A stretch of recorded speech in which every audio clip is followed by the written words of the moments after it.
batubwiriyeko cane ku bijanye n'ubuzima bwa Steve Okolo Crown. Uyu muhungu yavutse itariki 27 Nyakanga mu 1992, urumva ko akiri muto cane, aracari muto cane, kandi murumva ko yegereje anniversaire yiwe. Ku bakunzi biwe no 27 z'uku kwezi muze mumwandikire mumugere muti happy birthday. Murazi ubu ntibikigoye, usanga kuri Facebook abafise amapage kuri za YouTube n'ahandi. Rero abavyeyi bamwise Steve Okolo Crown, ariko yamenyekanye mu bikorwa vy'umuziki yitwa Steve Crown. Yavukiye mu gisagara ca Abuja, Nigeria ariho ari naho yavukiye. Maze afise imyaka ine abavyeyi biwe barabonye ko akunda cane umuziki, aho yakunda kuvuza ibidebe ku kintu cose abonye hafi yiwe. Ni kuvuga abonye isafuriya yavuza ikidebe, yavuza ingoma, abonye isahani akavuza ingoma, abonye igitanda yavuza ingoma. Ibintu vyose abonye we yabona yobivuza mu muziki.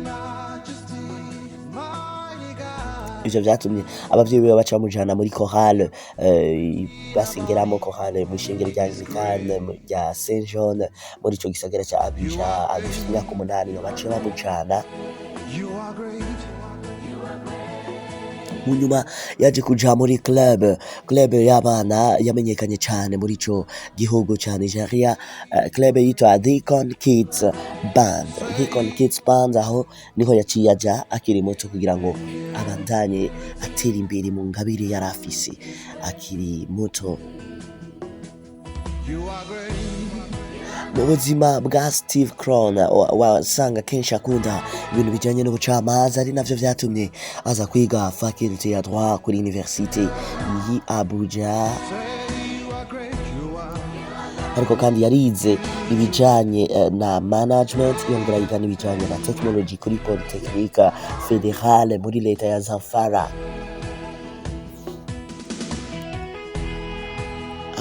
Mu bijanye n'umuziki murumva ko akiri muto, ntamaze gukora ibintu vyinshi cane, ariko urumva ko azobandanya bikora.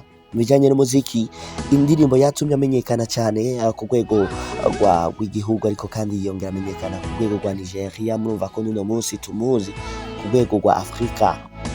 Ni indirimbo yise You Are Great, cyangwa se amajambo y'ikirundi avuga ngo urahambaye. Iyi ndirimbo akisohora cyane hani mu gihugu mu mwaka wa 2016, yaravugije cyane, irakundwa gose mu mashengero, yivuzwa hanze y'amashengero, uciye ku mabarabara muri za Lagos, ariya za Abuja, ugasanga bariko barazivuza.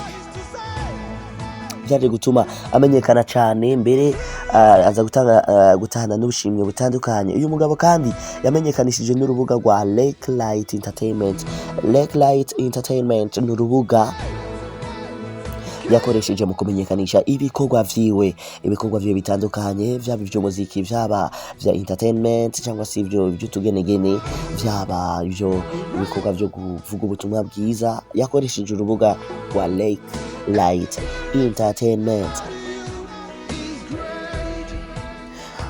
Mu nyuma mu bijanye n'ama awards, amaze kuparticipa muri award itangwa na Diaspora, yiswe Diaspora Entertainment Maryland, aho yatanye agashimwe kitwa Best Gospel of the Year 2016, Best Gospel of the Year, cyangwa se indirimbo nziza ya gospel y'ihimbaza y'umwaka, yaranze umwaka wa 2016 muri Nigeria. Ariko kandi yabaye nome muri Christian Legendary Impact Makers Award, cyangwa se award itangwa yitiriwe birangoye gusigura mu Kirundi, Christian Legendary Impact Makers.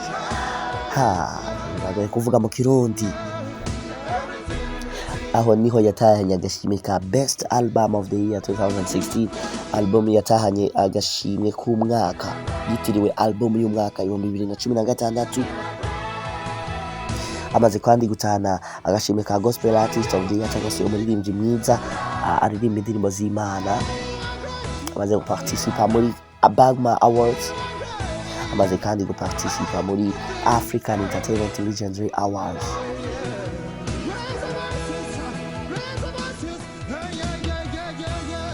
Mu kurangiza amateka yiwe, kubera ko si menshi, murumva ko akiri muto, uyu muhungu Steve Awards aracyari single cyangwa se aracyari celibateur ariko bavuga ko ariko ategura kurongora vuba. Bavuga ko ubutunzi afise ni ibihumbi 90 by'amadolari ya Amerika, ibihumbi 90 by'amadolari ya Amerika.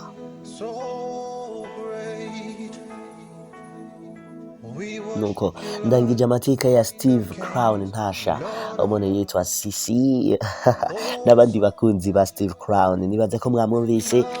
Ndazi ko hari abandi benshi bamukunda.